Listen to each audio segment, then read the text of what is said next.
हैदराबाद से मैं डॉक्टर मुस्तकीम राव।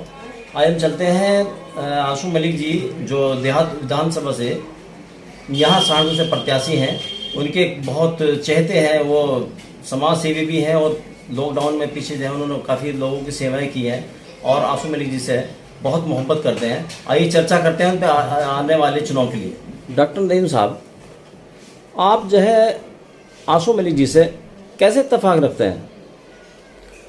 सबसे पहले तो आप सभी को अस्सलाम वालेकुम, नमस्कार। माननीय आशू मलिक जी पूर्व मंत्री और पूर्व में MLC रह चुके हैं और फिलहाल सहारनपुर देहात विधानसभा से उम्मीदवार हैं। मैं उनसे इत्तेफाक रखता हूँ, मोहब्बत रखता हूँ। पिछले लगभग मैं उनको 5 सालों से जानता हूँ। जब से मैं उनको जानता हूँ आज तक मैंने उनकी राजनीति के अंदर किसी भी तरह का समाज के नाम पे हो, किसी धर्म के नाम पे हो, जाति के नाम पे हो, कोई भेदभाव नहीं देखा। बल्कि ये बात तो वो अपनी खुले मन से कहते हैं कि अगर कोई भी आपके यहाँ प्रत्याशी आपको बांटने का काम करता है जाति के नाम पे, धर्म के नाम पे, या फिर किसी भी तरह का आपके अंदर भेदभाव करता है, अगर मैं भी आपको उनमें से लगे कि मैं उनमें से हूँ तो आप धक्के मार के अपने यहाँ से निकाल देना। यानी सीधी सी बात यह है कि सिर्फ मोहब्बत वाली और जोड़ने वाली राजनीति, विकास वाली राजनीति यही करते हैं और इसलिए मैं उनसे दिलो जान से मोहब्बत करता हूँ। आपकी नज़रों में आशू मलिक जी की छवि बिल्कुल एक ईमानदार और जुझारू नेता के रूप में है, कर्मठ। बिल्कुल। ये देख लीजिए, जब से मंत्री जी ने अपना राजनीतिक जीवन शुरू किया है तब से लेकर आज तक ना तो उनके ऊपर किसी घोटाले में, ना किसी दंगे में, किसी झगड़े में या किसी भी तरह का कोई आरोप नहीं है।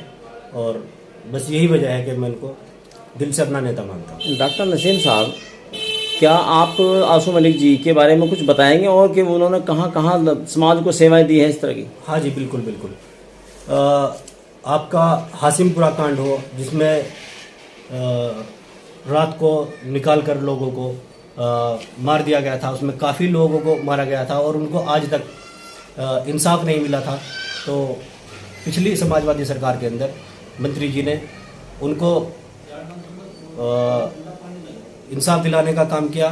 और आपका मेरठ मुजफ्फरनगर हाईवे जिसके ऊपर चलकर हम चंद घंटों में दिल्ली पहुंच जाते हैं, जिसमें पहले किसी मरीज़ को लेकर जाना हो या खुद भी इतनी परेशानी होती थी कि 5-5, 6-6 घंटे लग जाते थे।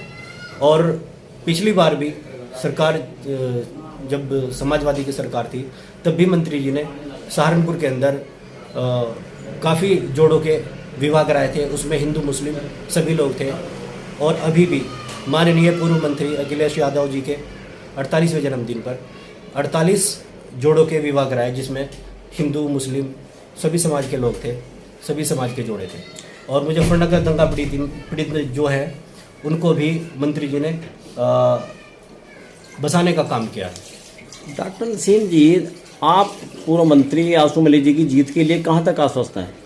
देखिए, आश्वस्त होने की तो सबसे बड़ी बात यह है कि मंत्री जी ने कभी भी तोड़ वाली राजनीति नहीं की है।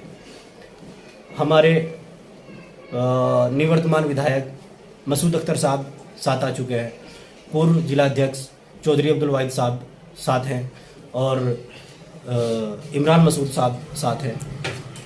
कुल मिलाकर यह है कि जितने भी दिग्गज नेता हैं और सभी लोग साथ हैं। और सबसे बड़ी बात यह है कि माननीय मंत्री आशू मलिक जी को जनता का आशीर्वाद प्राप्त है, जिसमें सभी वर्गों के लोग हैं। डॉक्टर नसीम जी, जब से आशू मलिक जी का नाम देहात सहारनपुर से लड़ने के लिए आया है, प्रत्याशी बनाने के लिए आया है, तब से उनका विरोध भी वर्ग आपकी बिरादरी से ही उठ चुका है। उसके बारे में आप क्या कहेंगे? देखिए, विरोध जो होता है ताकत का विरोध होता है। एक आदमी जो बैठा है बिल्कुल निचले स्तर पर, उसका कौन विरोध करेगा जब उसको कोई जानता ही नहीं? विरोध होगा तो हमेशा ताकत का विरोध होगा। जिन लोगों को ये लगा कि हमारी दुकानें बंद हो जाएंगी, जो दलाली का काम करते थे, अपना लोगों को बांटने का काम करते थे, लोगों को बांटकर अपना उल्लू सीधा करने का काम करते थे, उनको लगा कि हमारी दुकानें बंद हो जाएंगी। विरोध सिर्फ उन्होंने किया है, जनता ने कोई विरोध नहीं किया। जनता प्यार करती है, कल भी करती थी, आज भी करती है। जब मंत्री जी यहाँ से कुछ नहीं लेकर गए राजनीति के नाम पे हम लोगों ने, सहारनपुर वालों ने कुछ नहीं दिया, तब भी मंत्री जी ने खुले दिल से यहाँ लोगों को काम कराने का काम किया, विकास का काम किया और हर चीज़ में जो है हर एक से कंधा मिलाकर खड़े रहे। और मानक मुंह में बिजली से मर गया था, एक लड़के की मौत हो गई थी, उसको भी मंत्री जी ने 5 लाख रुपए देने का काम किया। आपको मंत्री जी की कौन सी ऐसी बात प्रभावित कर गई जो मंत्री जी के साथ में आप इतने तन मन धन से साथ लगे हुए हैं? उनका जनता से खुले दिल से मिलना, खुले दिल से लगे रहना और सीधी सीधी बात यह है कि सिर्फ मोहब्बत की राजनीति, नफरत वाली कोई राजनीति नहीं, बांटने वाली कोई राजनीति नहीं। जो भी राजनीति वो करते हैं वो मुझे पसंद है और इसलिए मैं उनको अपना राजनीतिक गुरु मानता हूँ और मैं उनके साथ तन मन धन हर चीज़ से बिल्कुल साथ हूँ और हमेशा रहूँगा। डॉक्टर नसीम भाई, जैसे आप यहाँ सहारनपुर में रहते हो, सहारनपुर नगर पे रहते हो, वो रहते हो देहात पे लड़ रहे हैं, तो आप उनको कैसे कोऑपरेट करोगे? देखो, मेरी ससुराल हरियाबास गांव में पड़ती है जो गागालेडी के पास है और जो सेंटर पड़ता है देहात विधानसभा का।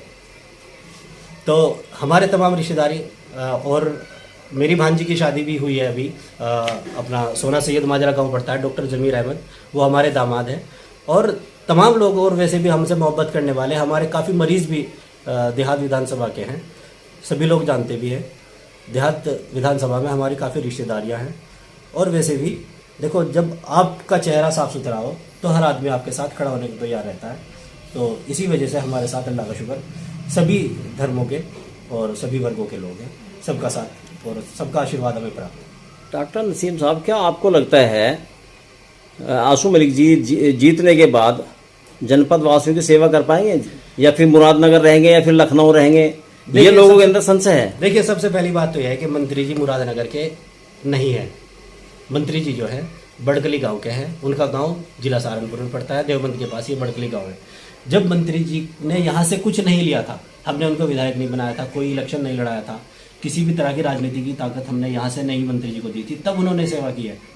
तब उन्होंने सहारनपुर को जिला अध्यक्ष देने का काम किया है, सहारनपुर को और बहुत सारी चीज़ें। मेडिकल कॉलेज आपका खंडर था, शेखुल हिंद मौलाना महमूद अली मेडिकल कॉलेज जो है खंडर बना हुआ था, उसमें जो भी कुछ कराया है वो मंत्री जी के प्रयास से ही हुआ है सब उसमें।